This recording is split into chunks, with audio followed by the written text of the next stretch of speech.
والله الواحد مش عارف كان هيعدي يومه ازاي من غير كمية الضحك اللي بيضحكها بسبب حبايبنا في 100 عقبة.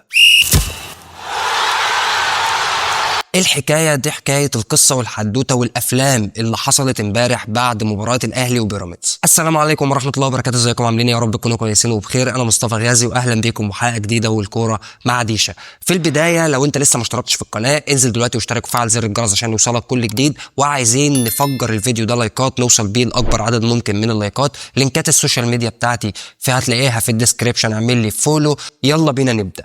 طبعا كلنا امبارح تابعنا احداث مباراه الاهلي وبيراميدز اللي انتهت بالتعادل، ولكن كان في جدل كبير بعد المباراه حول احداث المباراه وسير المباراه من حيث التحكيم. اقسم لك بالله اللي عمل الجدل ده كله الزملكاويه. الدنيا ماشيه جميله والدنيا ماشيه كويس وخلاص، الماتش انتهى بالتعادل. حصل جدل تحكيمي في المباراه واثناء سير المباراه، ضربه جزاء هنا، ضربه جزاء هنا، طرد هنا، مش عارف ايه هنا، الرجوع للفار هنا. ولكن كل القصه وكل الزملكاويه يطلعوا بعد المباراة يقولوا الأهلي ننوس الدولة، الأهلي نادي الدولة، الدوري موجه للأهلي، الدوري مش عارف ايه، التحكيم، المأذون، الحكاية، الرواية. نسيوا ان المأذون ده هو اللي في 2020 نفس الكورة في نفس الدقيقة، نفس النادي، في نفس الماتش، بنفس الأحداث، بكل حاجة، طرد لعمرو السولية في كورة زي بتاعة أحمد توفيق بالظبط. وحكم الفار هو اللي استدعى محمود البنا علشان خاطر يحسب الطرد. طبعا كلنا عارفين قوانين الفار، الحكم لو فاول ما حسبوش مش من حق الفار ان هو يستدعيه غير في حاله واحده في حالات التحكيميه اللي زي ديت، وهي حاله ان في طرد ولا لا، في ضرب مباشر وضرب متعمد ولا لا، بخلاف الحالات التانية اللي هي بتاعت ضربات الجزاء، صحه الهدف، الكلام ده كله. الحاله اللي حصلت امبارح محمود البنا عادي جدا خالص، كمل لعب ما فيش اي مشكله. اللي حسب او اللي استدعى محمود البنا علشان خاطر يدي طرد او يحسب او يبص على الكوره حكم الفار، مش محمود البنا، مش المأذون خالص. 2020 نفس الكوره، حكم الفار استدعى محمود البنا علشان يجي يطرد عمرو السولية في الدقيقه 17 يا جماعه. ومحدش طلع واتكلم، وكل الناس اتكلمت او الزملكاويه بمعنى اصح واتكلموا، ولولا التحكيم مش عارف ايه، التحكيم انصف بيراميدز، الحكايه، الروايه، وكل الافلامات اللي احنا ايه عشناها. طيب ماشي، ضربه الجزاء نفس القصه، محمود البنا مش هو اللي حسبها، محمود البنا استدعى من خلال الفار كابتن محمود عاشور او الحكم محمود عاشور علشان خاطر هو اللي يعني هو اللي حسب ضربه الجزاء، الفار اللي حسب ضربه الجزاء، قال له تعالى بص عليها. لكن في ضربه الجزاء بتاعه بيراميدز هي اي نعم ضربه جزاء، ابراهيم عادل لعب الكره الاول وبعد كده محمد هاني ضربه في رجله. محمود عاشور يعني ما استدعاش محمود البنا، محمود البنا اصلا ما استناش لما الفار يستدعيه، حسب ضربه الجزاء مره واحده مباشر. ليه ما حدش اتكلم في اللقطه دي؟ ليه احنا ما قلناش ارجع للفار؟ ليه احنا ما طلبناش؟ عادي خلاص الموضوع عدى، ولكن الصياح في 100 عقبه يعني مش هينتهي. ولازم يا جماعه من هنا نوجه رساله شكر لكابتن سيد عبد الحفيظ. كابتن سيد عبد الحفيظ اللي حرفيا اسد الاهلي في الاعلام، ومش بس كابتن سيد عبد الحفيظ، كل صانع محتوى اهلاوي بيطلع يدافع عن النادي الاهلي ويرد على شويه تمام اللي بيطلعوا يتكلموا ويخبطوا ويقطعوا في فروه النادي الاهلي. انت دلوقتي حبيب قلبي عندك مشاكل، ما تخليك في مشاكلك. انت دلوقتي ما انتش طرف في الموضوع، انت دلوقتي جاي تتكلم، انت عايز جنازه وتشبع فيها لطم، انت دلوقتي بتطالب بايه؟ ما تقوليش اصل الدوري موجه. دوري ايه اللي موجه؟ كابتن سيد عبد الحفيظ امبارح في الحلقه مع استاذ ابراهيم فايق، كابتن الخضري ولا استاذ الخضري دوت بيتكلم معاه يقول له دوري موجه، وكان حصل على فكره كابتن سيد عبد الحفيظ مسكه شطفه، حرفيا مسكه شطفه غسله، اللي هو ايه يا كبير ما تفوق كده لنفسك؟ يعني ايه الدوري موجه؟ احنا لاعب 10 ماتشات متعادل 5 ماتشات منهم، فين الدوري الموجه؟ زعنوف الليل الحزين نسي ان نفس التحكيم ونفس الفار اللي اداله ضربه جزاء في ماتش البنك الاهلي غير غير واقعيه بالمره، ان الحكم ويروح ويقول ان هي فعلا مش ضربه جزاء ويجي يحسبها. نسي الكلام ده كله.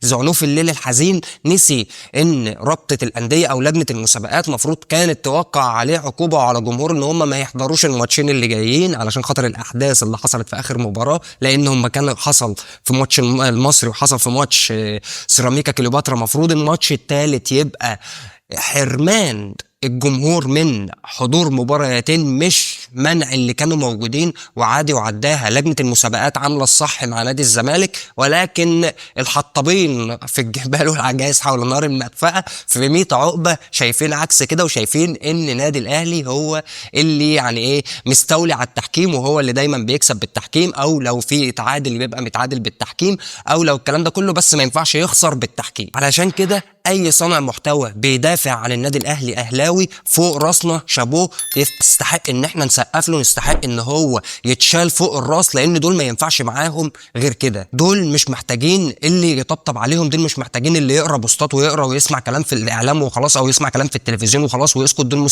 يعني محتاجين اللي يطلع فعلا ويرد عليهم ويديهم من تحت لفوق عادي خالص، مفيش مشكله. طبعا كلنا امبارح شفنا الكابتن ابراهيم فايق بعد احداث المباراه لما طلع وقال بنسبه 99% مش 90% بن شرقي في الاهلي.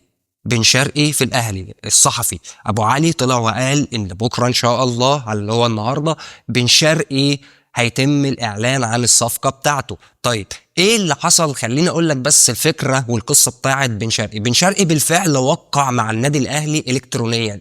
ليه؟ ده يعني ما فيش اي مساءله قانونيه على بن شرقي او ضرر على بن شرقي، لان بن شرقي في ال6 شهور الاخيره زي اخونا احمد السيد زيزو.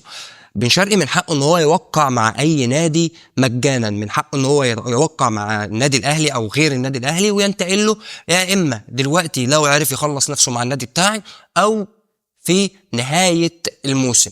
بالفعل الامر اللي بن شرقي بيحاول ان هو يخلص، لما طلع واتكلم مع النادي الاهلي وتواصل مع النادي الاهلي، انا هخلص نفسي مع نادي الريان القطري، هفسخ عقدي، ولكن وادي الامضه بتاعتي عشان تفكروا وتشوفوا ان انا فعلا جاد في الموضوع. والنادي الاهلي فعلا قبل توقيع بن شرقي وقال له خلص مع النادي بتاعك. طيب بن شرقي كان عايز 1,800,000، في كلام ان هو كان عايز 1,800,000، وصل الكلام ان هو النادي الاهلي هيدي لبن شرقي $1,000,000 بالدولار، و500,000 دولار هيديهم له بالجنيه المصري، وفي ميزه تانية $300,000 هيحصل عليهم بن شرقي حملات اعلانيه. هيعملوا له حملات اعلانيه ب $300,000، يعني حوالي انت بتتكلم في 25-30 مليون جنيه. ده العقد بتاع بن شرقي. وبالفعل وكيل بن شرقي اللي هو رشيد اخوه سافر الدوحة علشان خاطر يحصل على الاستغناء، ويبدأ يتكلم مع نادي الريان القطري ويحصل على الاستغناء، الامر اللي خلاص بات يعني اقرب من اي وقت. فعلا 99% بن شرقي هيمضي للاهلي. بن شرقي لو خلص مع الريان القطري النهارده، هتلاقيه النهارده بالليل او بكره الصبح الاربعاء ان شاء الله او الثلاث، هتلاقيه موجود داخل جدران النادي الاهلي وخلاص، لان اللاعب موقع بالفعل. خد كمان نزيدك من الشعر بيت: الريان القطري شال بن شرقي من القايمه المحليه. الريان القطري كان مؤيد بن شرقي في القايمه بتاعه اللي هي القايمه الاسيويه عندهم عشان بطوله اسيا، وبعد كده رجع تاني، حصل اصابه في صفوف الفريق، أيد بن شرقي في القايمه المحليه بتاعته، وبعد كده رجع رفعه من تاني. الامر اللي يعني ايه زي ما تقول كده اثار غضب بن شرقي شويه، ولكن يعني مش ده السبب الوحيد اللي خلى بن شرقي عايز يفسخ عقده ويجي للنادي الاهلي، علشان النادي الريان القطري بيبحث عن لاعب يحل محل بن شرقي عشان يسجله في البطوله الاسيويه او في القائمه الاسيويه، لاعب اجنبي مش لاعب محلي بالنسبه للدوري القطري. اشرف بن شرقي في الاهلي ولا لا؟ 99%. ولكن خليني اقول لك بقى، بعد يعني ما ابراهيم فايق طلع واتكلم وقال البقين بتوع 99% بن شرقي في النادي الاهلي، يعني صوان عزا اتنصب في 100 عقبة. ويعني كل مشجعين نادي الزمالك يعني عيني خلاص هيجي لهم سكتة قلبية بسبب الخبر اللي هو: ليه كده يا بن شرقي؟ ليه كده يا بن قلبي؟ ليه كده مش عارف ايه؟ ليه كده ايه؟ كان عندي فار بدلته باسد. خلي بالك بقى، عشان انا خدت الفار وخدت الاسد، ولو ما خدتش بالك من الفارس اللي عندك على التيشيرت، احتمال تصحى الصبح تلاقيه مربوط متربط كده تحت رجل النسر اللي عندي على التيشيرت بتاعي. فنادي الاهلي خلاص قاب قوسين او ادنى اقرب من بن شرقي. ولا عزاء للزملكاويه، مش كل الزملكاويه طبعا، في زملكاويه محترمين جدا، ولكن في فئه كبيره من الزملكاويه يعني ايه بيحتاجوا ان هم جنازه ويشبعوا فيها لطيم. انا دلوقتي خدت منك بن شرقي او هاخد منك بن شرقي، او مجرد ما انت سمعت او ان النادي الاهلي مضى بن شرقي حصل عندك حاله من يعني لا اله الا الله، بقيت ماشي تكلم نفسك في الشارع، بقيت ماشي خلاص وليه كده وسيدي بن شرقي، وهتهد المقام اللي انتوا كنتوا عاملينه لسيدي بن شرقي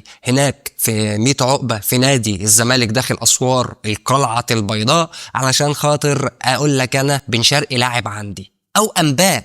يعني ده لسه انباء، امال لما يا جماعه لما هيوقع ايه اللي هيحصل؟ يعني لما هيوقع يعني جماهير نادي الزمالك هتمشي تكلم نفسها في الشارع خلاص. واللي يقول لك بقى انا خايف يكون امام عاشور لما بيحتفل الاحتفال بتاع زيزو يحصل في التقديم بتاع زيزو، ابص الاقي جايبين الصوره بتاعه الفيديو بتاع امام وبعد كده جايبين زيزو، يقطعوا الكادر ويدخلوا زيزو، بعد كده بن شرقي يخش عليهم يقول لهم امال فين ابو جبل يا ابو جبل؟ ايه يا جماعه مش للدرجه دي، ده كده يا جماعه ده لسه انباء، انباء 99 مش اكيد. ده ربنا يكون في عونكم وربنا يسترها عليكم، عشان انتوا وريتونا ايام ما يعلم بها الا ربنا لما خدتوا عبد الله السعيد بعد 5 سنين من مساب الاهلي. بعد 5 سنين ساب الاهلي جيتوا عملتوا فيلم وخدنا ابنكم وخدنا مش عارف عيالكم وخلي بالكم بقى مش عارف من مين وعادي خالص، علشان هنشوف قريب بن شرقي، يعني قريب جدا يا النهارده يا بكره هنعرف القصه والتفاصيل الكامله بن شرقي في الاهلي ولا لا. ده اللي هنعرفه النهارده او بكره. طب ازيدك من الشعر بيت خد دي، احمد رضا اللاعب النادي الاهلي اجرى معاه كل الاتفاقات وبالفعل تم الاعلان رسميا عن سائل صفقات النادي الاهلي. احمد رضا لاعب خط وسط بترو جيت، ده اصلا في الاصل زملكاوي. خد القصه دي، احمد رضا كان قاعد مع كابتن حسين لبيب في الفيلا بتاعته او كابتن حسين السيد حاجه زي كده، وخلاص هيوقع على انضمامه لنادي الزمالك او عودته لنادي الزمالك لانه من ناشئين الزمالك. مره اخرى يجي له تليفون يطلع بره الفيلا، يعدي عليه 2 ياخدوه في العربيه يروح ويخلص كل حاجه. وكابتن محمود الخطيب هو اللي خلص الصفقه دي امبارح قبل مباراه الاهلي وبيراميدز، هو اللي وقع العقود وخلص كل الرتوش وخلص كل التفاصيل بتاعه الخاصه بالصفقه. 25 مليون جنيه مع اعاره 2 لعيبه، كانوا طالبين 4. نادي الاهلي كابتن محمود الخطيب هيديلهم او اتفق معاهم ان هم هياخدوا 2 علشان خاطر ينتقلوا على سبيل الاعاره لنادي بتروجيت. وخلي بالك بقى من لعيبتك، علشان انا يعني احتمال صدقني والله العظيم ممكن امضيك على حته الارض اللي هي مش باسمك اصلا، اللي انت داخل فيها عايز قرض من البنك اللي حصل لك عليها رفض امبارح. ممكن بكره تلاقي سور 100 عقبه الدهن كله احمر، كان في خطين حمر بقى كله احمر. ازاي؟ الله اعلم، سيبها لله. اخواتي وحبايبي، اتمنى من الله سبحانه وتعالى ان الحلقه تكون عجبتك. لو عجبتك الحلقه ما تنساش تشترك في القناه وتفعل زر الجرس عشان يوصلك كل جديد، وعايزين نوصل الفيديو ده لاكبر عدد ممكن من اللايكات. لينكات السوشيال ميديا بتاعتي موجوده في الديسكربشن تحت، اعمل لي فولو. اشوفكم في حلقات تانية كتير، سلام عليكم.